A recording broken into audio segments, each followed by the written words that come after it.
now I want to just briefly introduce someone that came into my life through an email, Tamer Gargour. And you meet people online and you don't know how they will impact your life.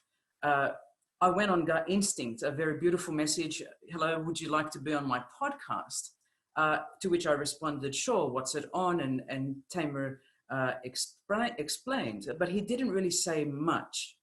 Yesterday night, I found myself weeping before I went to sleep because I somehow stumbled on a few of Tamer's online portals. It seems he was probably not disclosing everything. He was not just a podcaster. He was actually a trained and qualified lawyer who graduated from Cardiff University and recently in digital media studies through Ryerson University. And then he was also in high-end sales in Jordan of all places. And his story is incredibly significant because it's where authenticity and experience and integrity come into the fore. I didn't mention he's a musician as well, one of the most beautiful singers I've listened to live. I did that before I went to sleep yesterday, and I'm thinking, here is this incredible guest we have in the Pit Colloquium, and he's all of these things, and he didn't tell me about these other things. And I think about the humility and modesty of the individual, but the authenticity.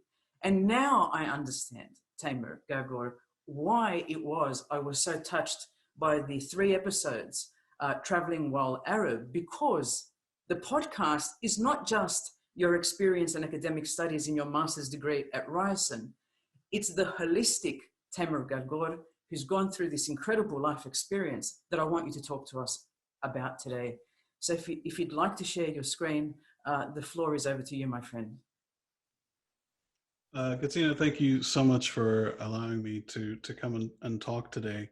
You know, it's funny. I think it's very easy to fall into a sense of imposter syndrome in the sense that you don't feel that you're qualified enough to speak or you're experienced enough to speak about certain issues. You know, digital privacy as something that I focused on for the purpose of completing my Ryerson master's degree was not something that I was versed in at all until today. In comparison with a lot of experts out there, I'm still only scratching the surface of learning and research and understanding more. And you know, if you had asked me 4 years ago where I would be, I don't think I had any indication as to where I am currently now. I'm very flattered that you say all of these things about me. One of the things that was very challenging for me, and this was my first attempt at a podcast. I had been a station manager for a radio station in Jordan and a morning show presenter for the past 7 years, but that was after making a very difficult decision of leaving the family business. And as the third and final son of a 4th generation business, that was not a decision that was made lightly, and it caused quite a few ripples with my family. And to do that without having a clear direction of where you're going it's difficult, it's very challenging. And in a sense, you do have to sort of place a certain amount of trust in your own self. So you call me a podcaster. This is my first foray, and sending out those blind emails and seeing, you know, an article by somebody I had read an article about airport security by Katina, and it was just a shot in the dark. Just try and compose yourself as well as you can, send it off, and out of about 10 emails, 2 people responded. And you know, these people that did respond were actually the only people I would want talking on the podcast. They fit perfectly. I didn't have a product to show them. They put their faith in me and just in the eloquence of how you can explain your thoughts without necessarily having something to show them. That's, you know, that's stressful. So if you like, I can explain the direction that I'm going in and what I've done. So Traveling While Arab is actually a podcast that was, I'm going to go ahead and share my screen. And if you don't mind, I'd like to share my computer sound because I would like to play some clips from the show itself, the most important takeaways from each episode. Wow. All right. Let's see if I still know how to do this. Yes, I think I'm still good. No, not share, present. So I'm sorry to have to bombard you with the screen of the Masters of Digital Media of Ryerson. I might continue, and keep going with the academia, but this is what started the whole process. It was just, I needed to come up with an idea of how am I gonna come up with something interesting that works as a product and show my work as a master's student, a potential master's graduate. And it actually began with one of my professors who asked the question of whether we're aware of how often our digital privacy rights are invaded on a day-to-day basis, how much information we voluntarily give away. And I consider myself middle of the rung as far as technically proficient. I do pretty well, but that wasn't something that had occurred to me until we started speaking a little bit about the use of it on a day-to-day basis, and specifically as a Jordanian American and somebody who has Palestinian roots. This is something that I've experienced. I've been stopped at least 4 times consecutively by traveling from Jordan to the United States, where I am a citizen, and questioned. Um, so the only thing that stood out to me was that in 2017, for the first time ever, one of the CBP officers asked me to provide my social media handles. And at the time, I didn't think anything of it. I sat down and I opened up my social media and we went through the pictures together, and I showed him that this is me. This is in fact who I am. You can see I was on a banner in Jordan, one of my proudest moments. You know, I mean, you don't think about it, but after doing the course, it occurred to me that that did feel slightly off, that I was almost coerced into showing something as an American citizen. So I began to sort of wonder whether this was more and more something that was happening, and I had discovered that indeed it actually was. So my process was to just reach out and see how many people. I didn't know what I was going to do exactly yet.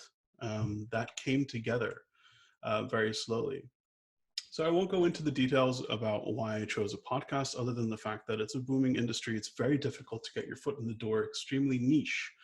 But that was why I felt that it was important. And I had some great help with my second reader. He said, the more niche you can be as far as podcasts, the better, because you'll know exactly who you're speaking to. I used a bunch of new techniques. And of course, because of COVID, this was one of the things that actually helped me secure interviews, I feel, in a way. Otherwise, I would have been chasing down people, doing the niceties of, let's have coffee first. And this allowed me to jump right in and be like, listen, I'm sorry, you don't know me. You're halfway across the world. I just sent you an email. The only way I'm going to record it, I'm going to try Squadcast. If it doesn't work, I'm going to try Zoom. If that doesn't work, I'm going to try Google. And I just used whatever I had in front of me, my computer, a relatively good microphone, and just started having one-on-one interviews. So that's what stumbled into what we have right here. So in episode 1, we speak to somebody who I had read a story about. I cold emailed him.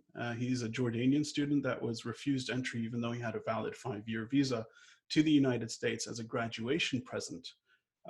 When he got to the CBP officer, who went through his social media and went through his emails, he found emails that he was applying for scholarship to apply to aviation schools, not even in the US, in Europe.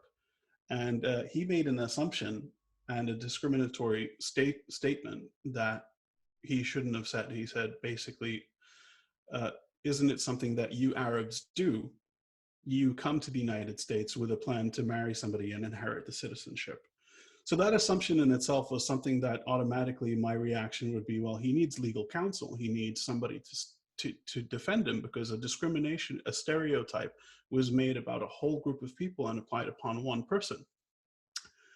I was lucky enough to actually hear back from Yahya's lawyer. His name was Yahya Burman.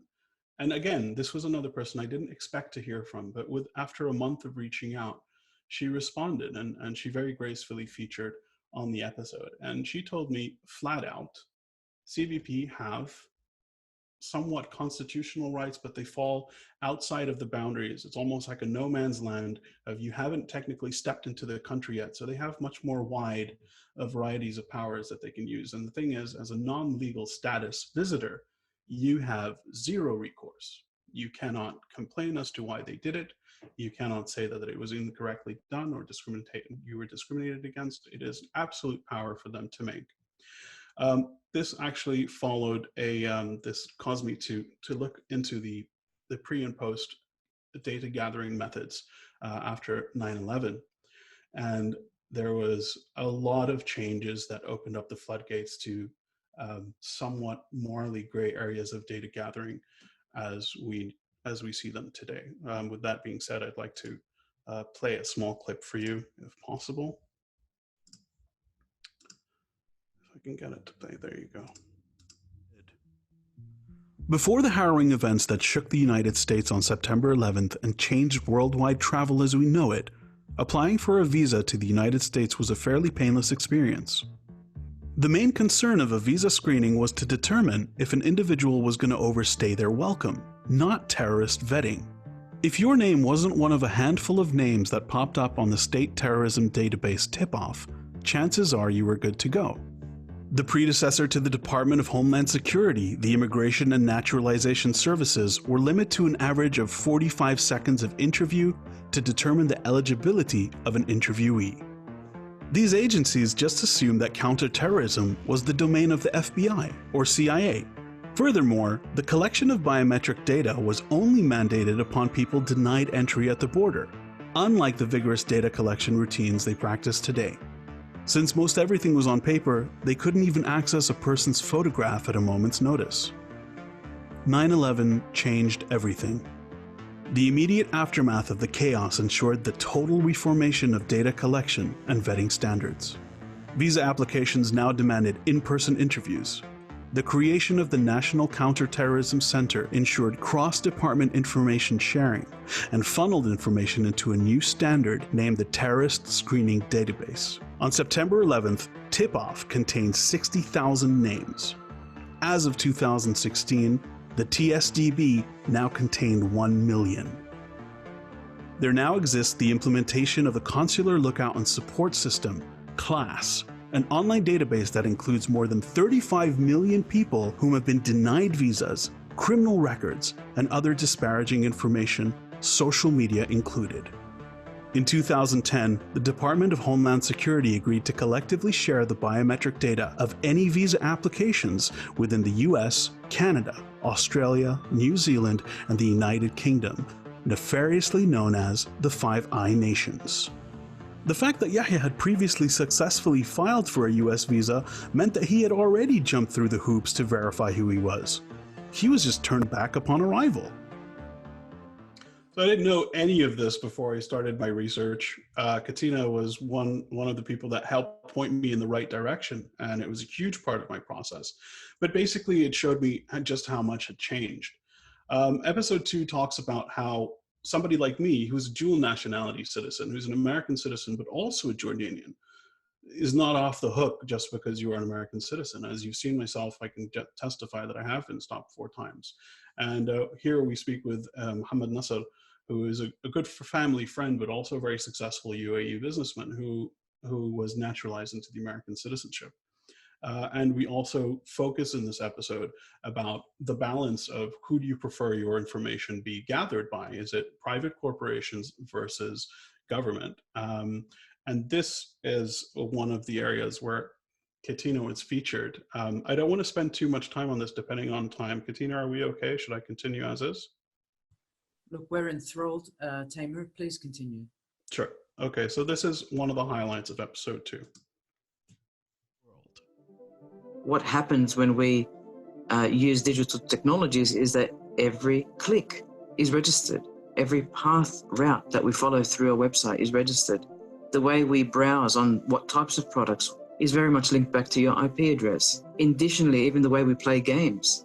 Gaming companies now know whether it's one avatar being shared by 17 humans because they know the 17 different behavioral traits of people. And the governments are not happy about that. You know, they're constantly unhappy. Why should big ICT search companies, online, digital companies, have more data than the government? How dare they? You know, and then you talk to some engineers and they say, well, I'm much happier that the private enterprises have our data because I don't trust the government.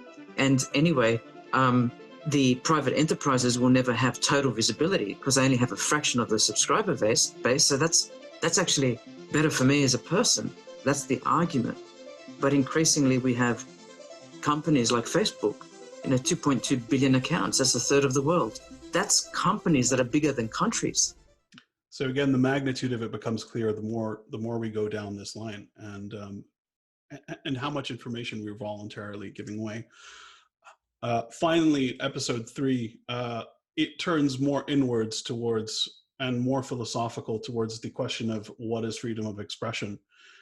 What are the limits? You know, we see it on a day-to-day basis on American news. We see it in Australian news. We see it, and we're trying to find that balance of hate speech versus freedom of expression. And this is where it became a much more personal and inward reflection for me, because I started to notice that I had voluntarily been censoring myself and my roots as Palestinian because I was afraid of confrontation. I was afraid of getting into these arguments or these conversations, which in a way can affect your future and how you apply for work.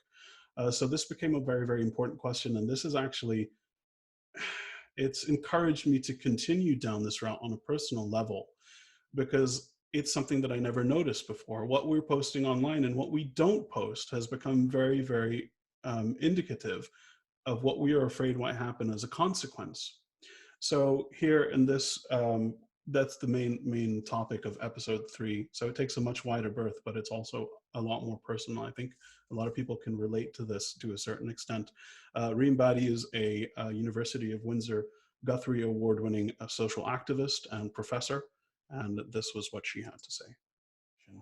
Even though formally we have freedom of expression, the reality is very different. Speaking out, for example, about Palestine is considered a risk, right? It's considered an indicator of potential terrorist activities.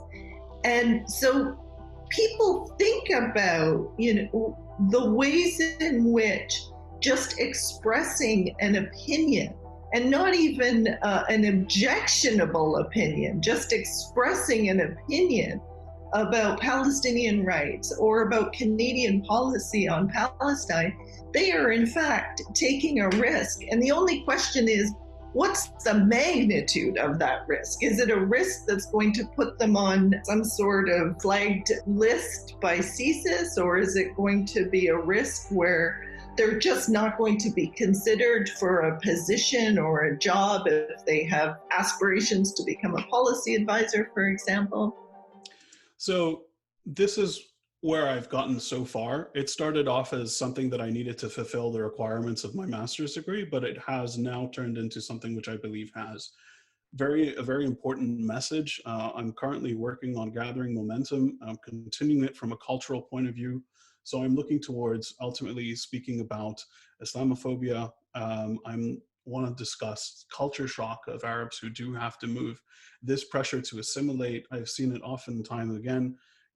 We feel the need to change our names so that they're more easily pronounceable. And I'm sure a lot of people on the panel have experienced this. We shouldn't have to necessarily dumb down our name and who we are and our identity to assimilate into a certain civilization or a certain culture. So it has developed into something which I'm taking on personally, but also professionally as well. And I've made some very interesting observations, one of which is that one of the ways that we can prevent this sort of discrimination from happening is potentially understanding that there's a cultural difference in the way that different people use social media. By law, you have to, if you want to apply for a visa, you have to give it your social media handles if you're not a permanent resident or a citizen in the United States. This means that one of my friends who has applied for his mother, he has to provide her Facebook information. And she's an 80-year-old Iraqi Muhajjabe religious lady. Her use of social media is basically going on every morning and saying, Alhamdulillah, and saying, thank God that I'm still here, quoting surahs from the Quran. This automatically, by somebody who's not versed in different cultures, upon opening it and having access to a person's complete life and what they consider important, may inflict some sort of reaction of Islamophobia, of xenophobia. So there has to be a cultural sensitivity in the different ways that different people use social media, and that's one of them.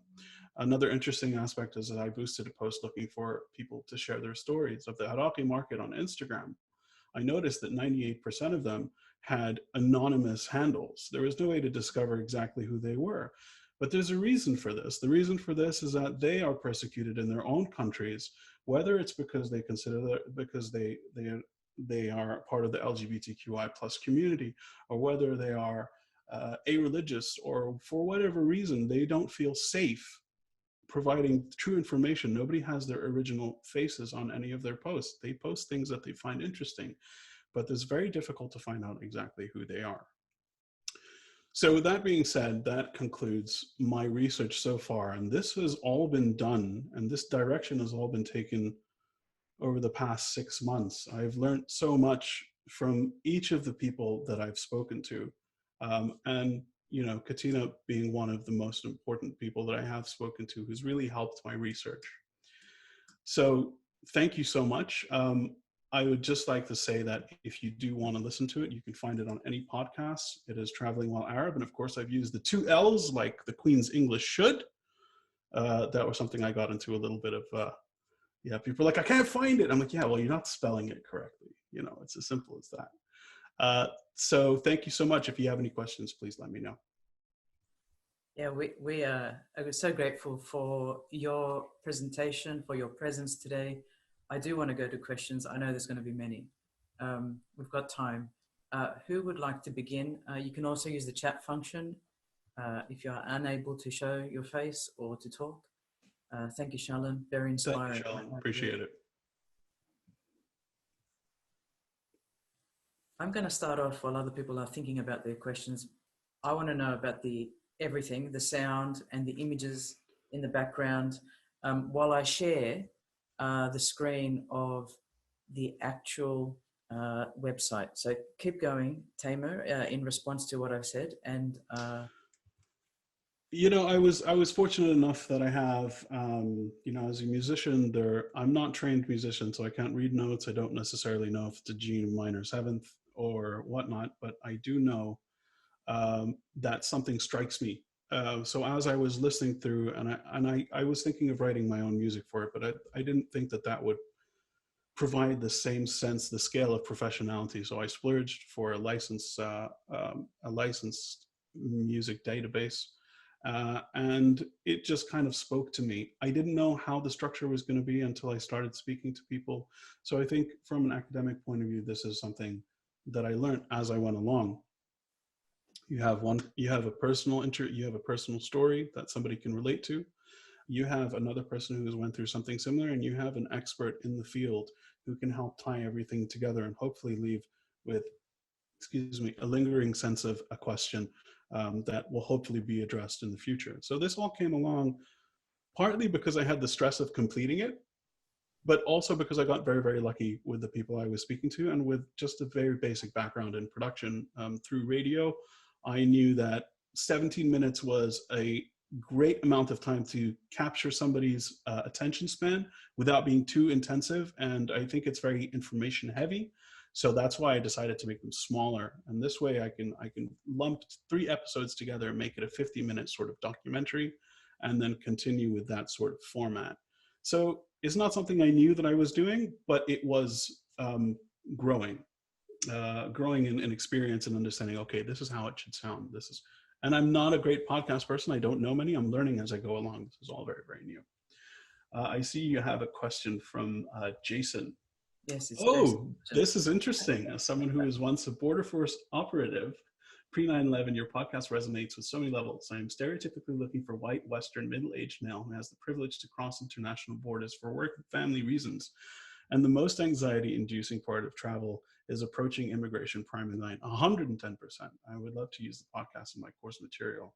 Well, I mean, that's not a question, but that's the thing. I've noticed that a lot of Arabs share a guilt when we travel, and we don't know where it comes from. I call it, you know, I have Irish blood in me too, so I consider it, you know, Irish guilt is a thing. You don't know why you feel guilty, but you are. But as an Arab and as a Palestinian, there is this incessant guilt and that you've inherited, almost feeling that you've done something wrong without knowing entirely why. It's like being a person of color in a car and being pulled over. You are slightly more anxious, and you can't really explain it.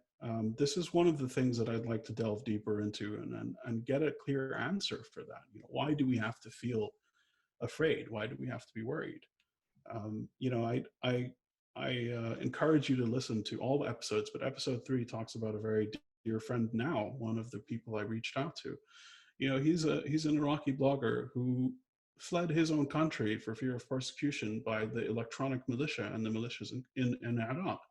But he still faces, every single time he returns to the United States, at least a 2-hour wait, while his wife and his 2 daughters, who are both below the ages of 3, wait by the luggage carousel with no word as to when he's coming out, how he's coming out. He has to prepare contingency plans for if a certain amount of time goes on and they haven't heard from him. I mean, this is a regular thing for him.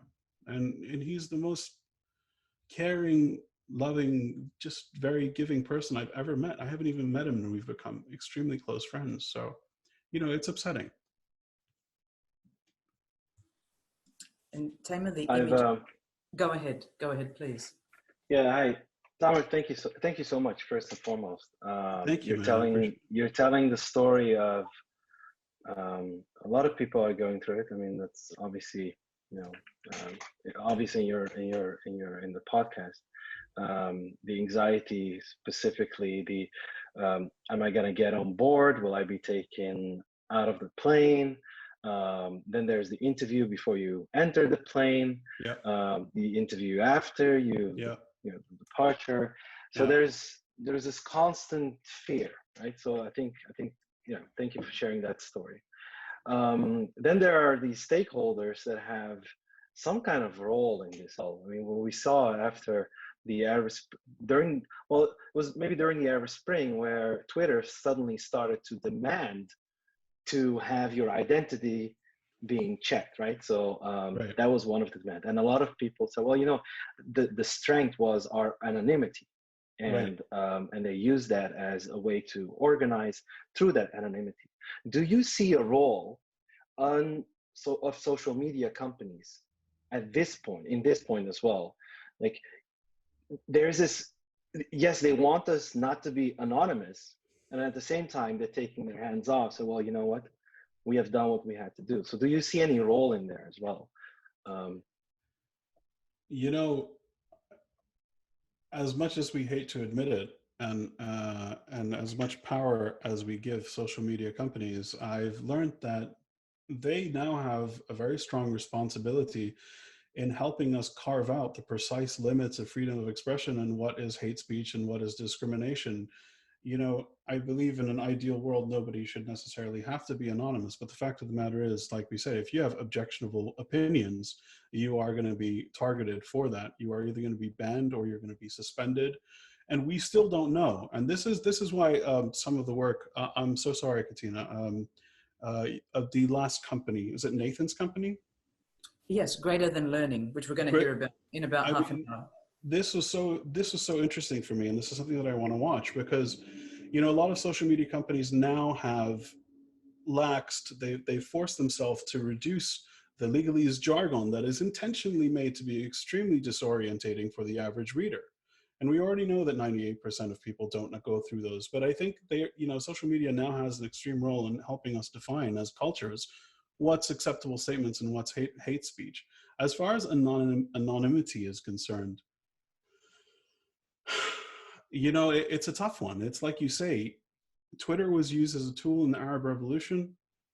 And I believe that sort of trailed off a little bit. But there's always going to be different tools. There's always going to be tools. I mean, WhatsApp for the time being is still end-to-end encryption. But, you know, if America gets its way, that's going to be ended very, very soon. So I think it also depends, not necessarily, I think they have a responsibility to stay strong and to stay united against opening up their channels to governments without adequate warrants or without adequate suspicion. And I'm not going to be somebody who's going to be like, oh, I know I don't know, man. You know, I wish I did, but we'll just have to kind of wait and see what happens. I see Melissa has a question. Yeah. Melissa says, do you think that social media drives people into specific cultural bubbles where they don't get to experience and learn about other cultural groups adequately or accurately? 100%. Unfortunately, you know, the bubble is a real thing. And I didn't even know about this until I started to study you know, the different ways that social media is encouraging us to stay within our own bubble. I have voluntarily blocked or unfollowed people in my own family who share views that I do not share. And the reason that it was a blocking and it was such a strong reaction is because I know without a shadow of a doubt that conversation here will reach nowhere. And I don't know what it is, if this is a personal thing or just, you know, but there are levels that a person is willing to accept morally to gain an advantage in how much earnings you can take home at the end of the year, as opposed to becoming a supporter of somebody who clearly has no moral compass, you know, somebody who panders to white supremacists, who, you know, it's partly to protect ourselves because we don't want to get agitated. But again, I think we do kind of have to realize that by creating our own bubbles, we are limiting discussion. You know, I don't know if I were to open up the channels again and have a discussion with Uncle Dennis, you know, about whether or not why he thinks Trump is the right person to move forward with. But I don't see it happening. But we cannot shelter ourselves. I think it's very dangerous to fall into that habit of sheltering ourselves and closing off other people's opinions. We need to know. And I think that's where the responsibility falls on us to do more research, to not to share without fact checking, to know what we're talking about. This has led me to want to study my own history, my own Palestinian roots. And I was never somebody who I would consider nationalist in any way.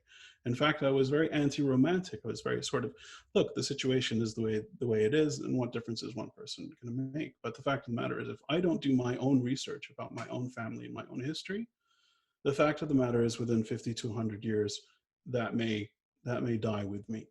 So I think each decision that we make, we're sharing it with the world. We have to be responsible with what we share and understand that we can back up what we're saying with either truths.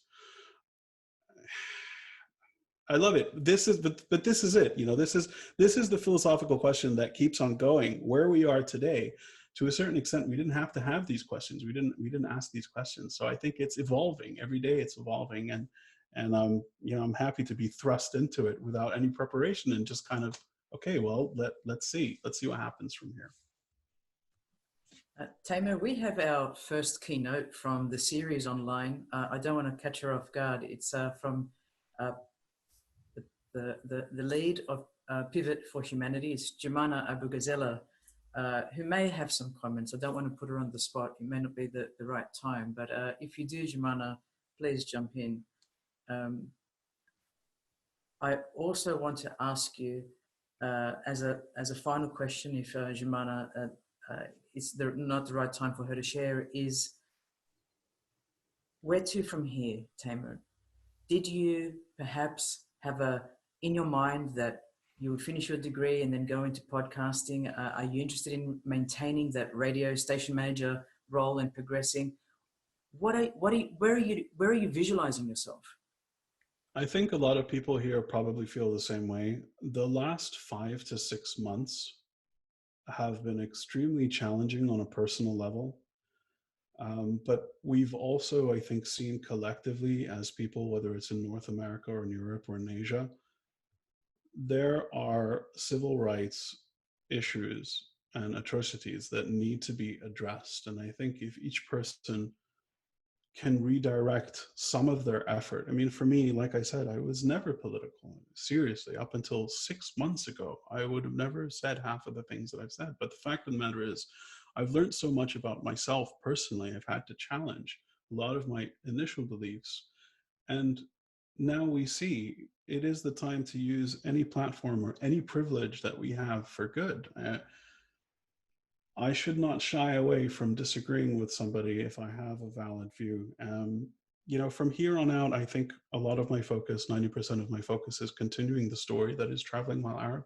That it had to take a very specifically technical point of view for the course that I completed, but there's so many questions. There's the cultural questions, and also, unfortunately, there are a lot of the issues within the Middle East that need to be addressed.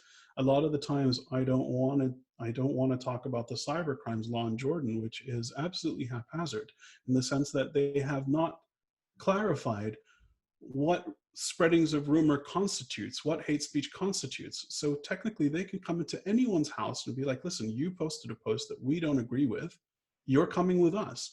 That scares the hell out of me.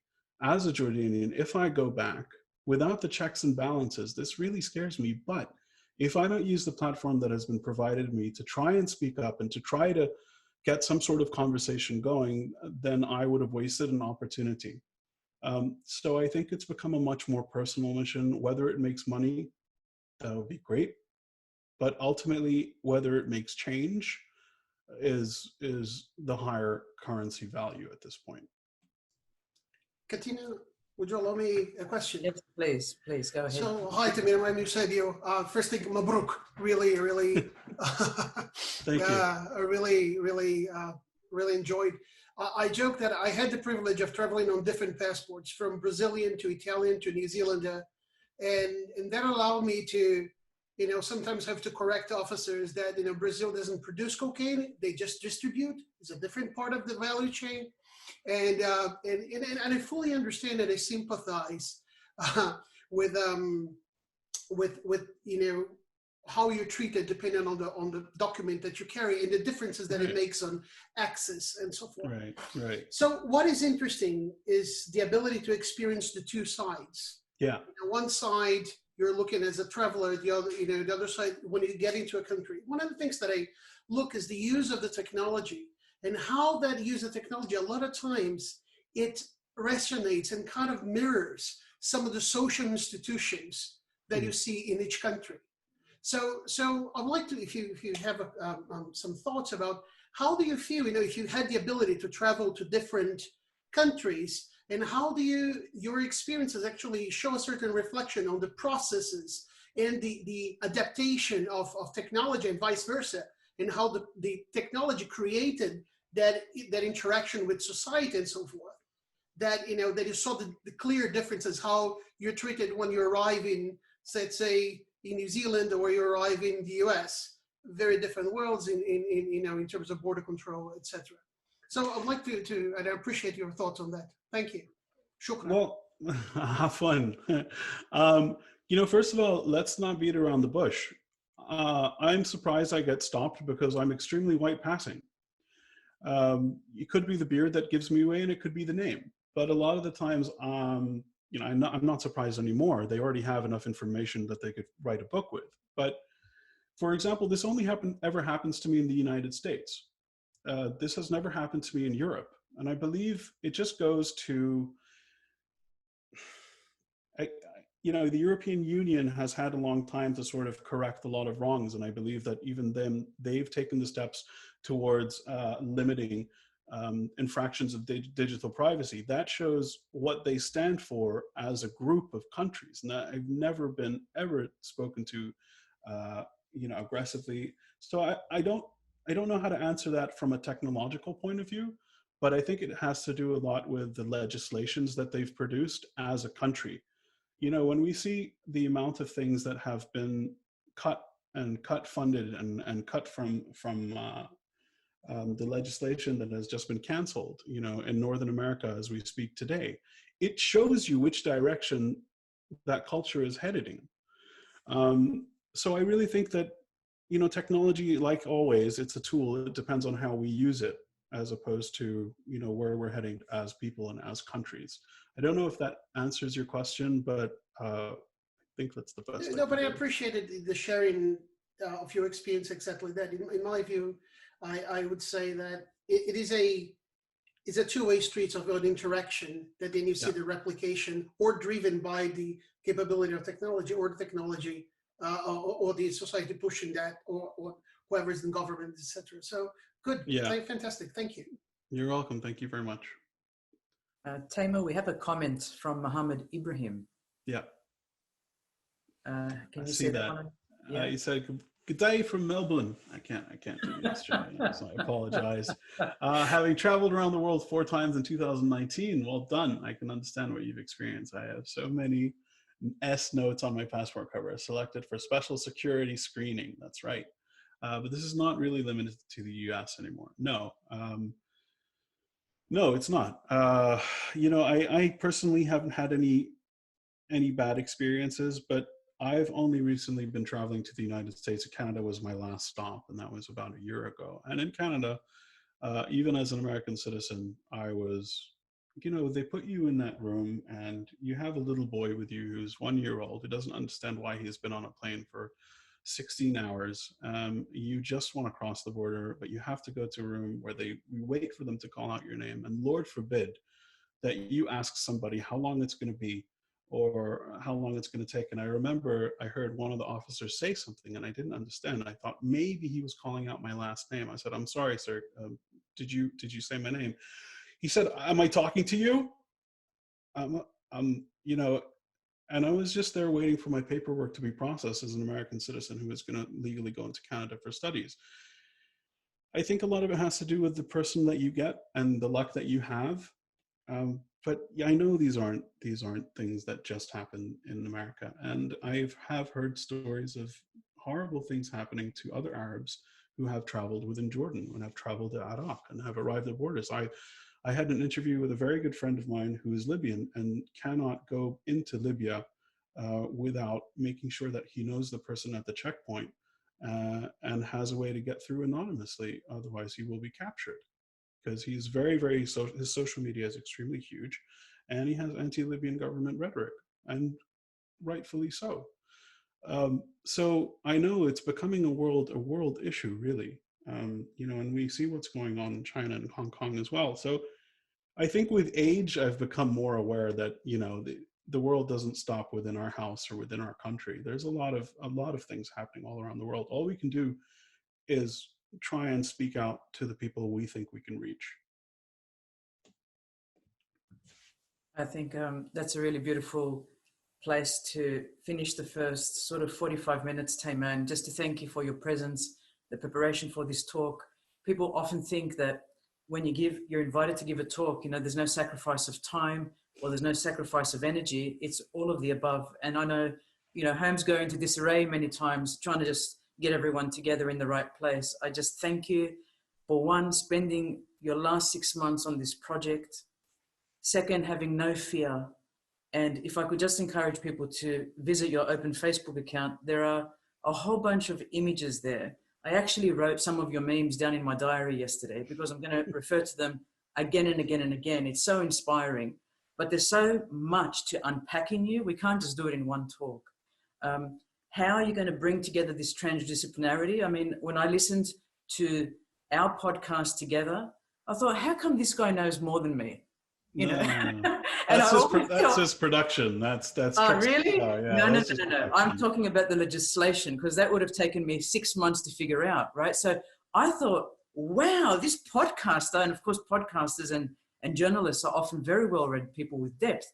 I thought, how does he know all this? How in the world? And then I realized when you sent me your bio, you're a graduate of Cardiff University from the law school. So I want to just tell everybody, this is what transdisciplinarity is about. This is what utilizing the average phone recorder device with music, with these amazing images, putting them together on a portal, and then offering this to the public is so powerful. And I do hope you're one of those people that have repeat visitors. And what, isn't it amazing, Tamer, as a last point, that I think even people listening love your work, but are lacking the capacity and the no fear to click the like button and share. What is amazing to me, this is about having no fear in social media land, and the people who are your customers or the people listening, the audience, may be hesitant to go, oh, I know all of this is true, but I don't know about thumbsing up. Yeah. You know, and that's something that I struggle with every single day. How much can I share without getting into trouble? The fact of the matter is, if I do my job correctly, I will get into trouble. So thank you so much for having me. It's been a pleasure.